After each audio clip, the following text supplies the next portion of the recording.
जैसा कि आप सबको पता ही है कि जब भी हम एक पासपोर्ट के लिए अप्लाई करते हैं तो सबसे पहले हम अपना ऑनलाइन एप्लीकेशन फॉर्म फिल करते हैं। तो जब हम अपना ऑनलाइन एप्लीकेशन फॉर्म फिल करते हैं उसमें हम एक अपॉइंटमेंट डेट और टाइमिंग सिलेक्ट करते हैं। फिर सेम उसी अपॉइंटमेंट डेट और टाइमिंग पर हम पासपोर्ट सेवा केंद्र विजिट करते हैं। तो अब बात आती है कि हमने अपॉइंटमेंट डेट भी बुक कर ली, फीस भी पे कर दी, बट जिस दिन हमारी अपॉइंटमेंट होगी उस दिन हमने अपने साथ कौन कौन से डॉक्यूमेंट्स कैरी करने हैं, वहां पर हमसे कौन कौन से क्वेश्चंस पूछे जाएंगे, यानी कि कंप्लीट प्रोसेस वहां का क्या रहता है, इन सब क्वेश्चंस के आंसर्स आपको आज इस वीडियो में मिल जाएंगे। तो आपने क्या करना है, इस वीडियो को कंप्लीट वॉच करना है। तो यहाँ आपने एक बात का ध्यान रखना है कि जिस दिन आपकी अपॉइंटमेंट होती है उस दिन आपने 1 घंटा पहले ही वहाँ पर पहुँच जाना है, क्योंकि रश भी बहुत ज़्यादा होता है। तो इसलिए आपने क्या करना है, अपनी यही कोशिश रखनी है कि आप 1 घंटा पहले ही वहाँ पर पहुँच जाओ, क्योंकि अगर आप वहाँ पर लेट पहुँचते हैं तो आपको वहाँ पर एंट्री नहीं दी जाती। तो वहाँ पर बहुत ज़्यादा स्ट्रिक्टनेस होती है, इसलिए आपने वहाँ पर टाइमिंग से पहले ही पहुँच जाना है। तो एंट्री के लिए आपके पास आपका एप्लीकेशन फॉर्म होना भी बहुत ज़्यादा ज़रूरी है, क्योंकि अगर आपके पास आपका एप्लीकेशन फॉर्म नहीं होगा तो भी आपको वहाँ पर एंट्री नहीं दी जाएगी। अगर आपकी जो टाइमिंग है वो 12 से 2 है तो आपको वहाँ पर क्या करना है, 12 से 2 के बीच में ही पहुँच जाना है, तभी आपको अंदर एंट्री दी जाएगी। अगर आप इससे पहले पहुँचते हैं तो आपको वहाँ पर बाहर ही वेट करनी होगी, अंदर एंट्री आपको टाइमिंग के अकॉर्डिंग ही दी जाएगी। अंदर एंट्री के लिए आपने क्या करना है, अपना एप्लीकेशन फॉर्म, जो बाहर गार्ड होते हैं उनको अपना एप्लीकेशन फॉर्म शो करना है और वो आपको आपका एप्लीकेशन फॉर्म वेरीफाई करने के बाद अंदर एंट्री दे देते हैं। तो जैसे ही आपको अंदर एंट्री दी जाएगी तो आप वहाँ पर देखेंगे कि आपको अलग अलग काउंटर्स वहाँ पर मिलेंगे। तो आपने क्या करना है, सबसे पहले ए काउंटर पर विजिट करना है। वहाँ सबसे पहले वो आपसे आपका एप्लीकेशन फॉर्म मांगेंगे, तो आपने उनको अपना एप्लीकेशन फॉर्म हैंड ओवर करना है। तो आपके एप्लीकेशन फॉर्म के ऊपर एक बारकोड होगा, वो सेम उसी बारकोड को अपने सिस्टम में स्कैन करेंगे और आपसे कोई ना कोई डॉक्यूमेंट मांगेंगे। जो भी डॉक्यूमेंट वो आपसे मांगेंगे तो आपने उनको शो करना है। अब वो आपके डॉक्यूमेंट को वेरीफाई करेंगे और आपको 2 और 3 पेजेस का एक एप्लीकेशन फॉर्म देंगे।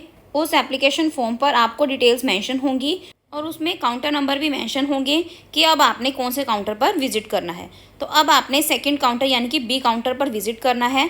वहाँ पर आपको बहुत सारे कैबिन्स शो होंगे, यानी कि अलग अलग कैबिन्स शो होंगे और वो अलग अलग जो एम्प्लॉयज़ हैं वो अपने अपने कैबिन में बैठे होंगे और वहाँ बहुत बड़ा वेटिंग रूम होगा, आपने वहाँ पर वेट करना है। तो वहाँ बहुत बड़ी बड़ी LEDs वगैरह लगी होती हैं जिनके ऊपर नंबरिंग भी मेंशन होती है।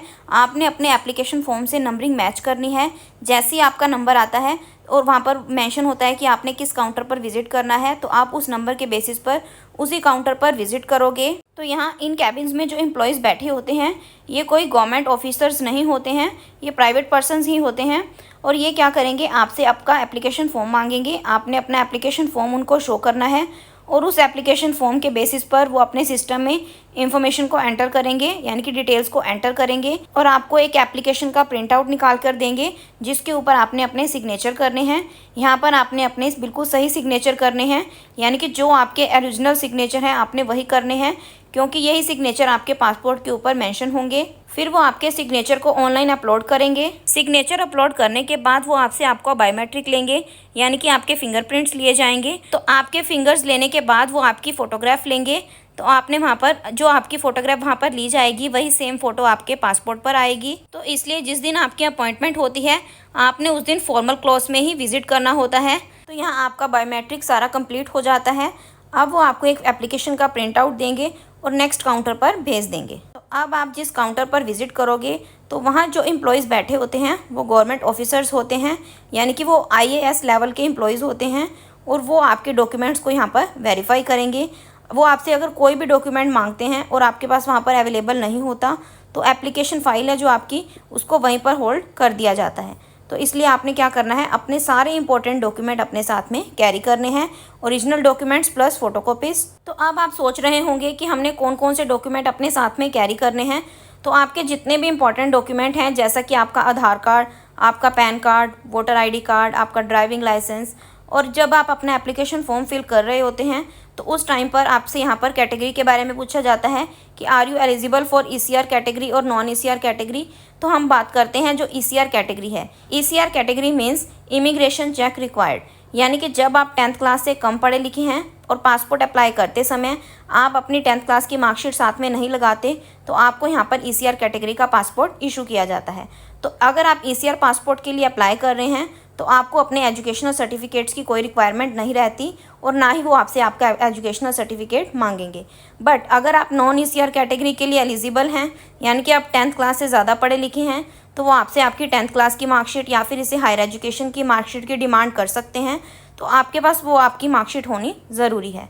तो आपने क्या करना है, इन सब डॉक्यूमेंट्स के साथ ही वहाँ पर विजिट करना है, क्योंकि ये गवर्नमेंट एम्प्लॉयज़ होते हैं और इनके ऊपर ही डिपेंड करता है कि वो आपको आपका पासपोर्ट इशू करेंगे या फिर नहीं करेंगे। तो ये आपसे यहाँ पर क्वेश्चंस भी पूछ सकते हैं, तो यानी कि इनके पास ही राइट है कि आपसे वो कोई ना कोई क्वेश्चन पूछ सकते हैं और ज़रूरी है कि आपने उनको आंसर भी करना है। यानी कि अगर वो आपसे पूछते हैं कि आप पासपोर्ट क्यों बनवाना चाहते हैं, तो आप यहाँ पर अपने अकॉर्डिंग आंसर दे सकते हैं कि एजुकेशन पर्पज़ के लिए मैं फ़ॉरेन कंट्रीज़ में विज़िट करना चाहता हूँ या चाहती हूँ, तो मैं इसलिए अपना पासपोर्ट अप्लाई कर रहा हूँ। तो आपने क्या करना है, सिंपल वे में, बिल्कुल फॉर्मल वे में उनको आंसर करना है, बिल्कुल भी घबराना नहीं है। जो डिटेल्स आपने अपने एप्लीकेशन फॉर्म में मेंशन की हैं, उस बेसिस पर भी वो आपसे क्वेश्चन पूछ सकते हैं। यानी कि आपका एड्रेस क्या है, यानी कि यहाँ पर वो आपके पर्सनल फैमिली से रिलेटेड कोई क्वेश्चन नहीं पूछते हैं, यानी कि डॉक्यूमेंट्स के बेसिस पर कोई क्वेश्चन पूछ सकते हैं, पासपोर्ट से रिलेटेड कोई ना कोई क्वेश्चन पूछ सकते हैं। अगर आप वहाँ पर सभी क्वेश्चंस के आंसर्स उनको दे देते हैं, तो वो आपकी एप्लीकेशन फ़ाइल को वहाँ पर सक्सेसफुली सबमिट कर लेते हैं। अब आपको यहाँ पर क्या करना है, एग्जिट करना है। वहाँ पर जैसे ही आप एग्जिट करोगे तो वहाँ पर एक एक्नॉलेजमेंट स्लिप आपकी तैयार होगी। वो एक्नॉलेजमेंट स्लिप वो आपको देंगे और उसके ऊपर ट्रैकिंग नंबर भी मेंशन होगा और उस ट्रैकिंग नंबर की हेल्प से आप अपने पासपोर्ट का स्टेटस भी ट्रैक कर सकते हैं। और सेम उसी टाइमिंग पर आपके मोबाइल फ़ोन पर एक मैसेज भी सेंड कर दिया जाता है कि जो आपकी एप्लीकेशन फ़ाइल है वो पासपोर्ट सेवा केंद्र में सक्सेसफुली सबमिट हो चुकी है और आपका जो नेक्स्ट स्टेप है वो है पासपोर्ट पुलिस वेरिफिकेशन। तो आप वहाँ पर पासपोर्ट पुलिस वेरिफिकेशन का वेट करें। तो पासपोर्ट पुलिस वेरिफिकेशन में क्या क्या होता है, इन सबसे रिलेटेड डिटेल्ड वीडियो आपको मेरे चैनल पर मिल जाएगी, आप वहाँ जाकर देख सकते हैं। आई होप आपके सारे डाउट्स क्लियर होंगे कि जिस दिन हमारी अपॉइंटमेंट होती है उस दिन हमसे कौन कौन से क्वेश्चंस पूछे जाते हैं, हमने अपने साथ कौन कौन से डॉक्यूमेंट्स कैरी करने होते हैं, इन सब क्वेश्चंस के आंसर्स आपको मिल गए होंगे। अगर आपको फिर भी कोई डाउट है तो आप कमेंट सेक्शन में पूछ सकते हैं। So this is the end of my video. अगर आपको मेरी वीडियो अच्छी लगी हो तो प्लीज मेरी वीडियो को लाइक करें और मेरे चैनल को सब्सक्राइब करें। Thanks for listening and thank you everyone.